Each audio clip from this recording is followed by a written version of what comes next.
حبايب قلبي، دي كانت آخر خطوة معانا في تخزين البامية.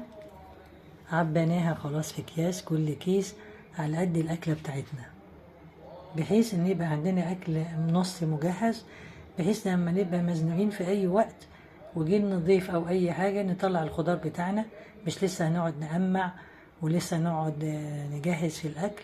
لا، تعميع البامية كمان وتجهيزها بياخد وقت، فاحنا كده عندنا استعداد لما أي ضيف يجيلنا يبقى عندنا أكلنا جاهز، ما نبقاش عاملين زي اللي واقعين في مشكلة. حبايب قلبي، كده الكيس على قد الأكلة بتاعتنا.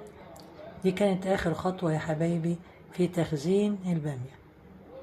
يا ريت كلنا نخزن البامية، واليومين دول سعرها نازل قبل ما تبدأ تغلى، لأن كل ما تقل المحصول يقل في السوق هيبدأ سعرها يغلى.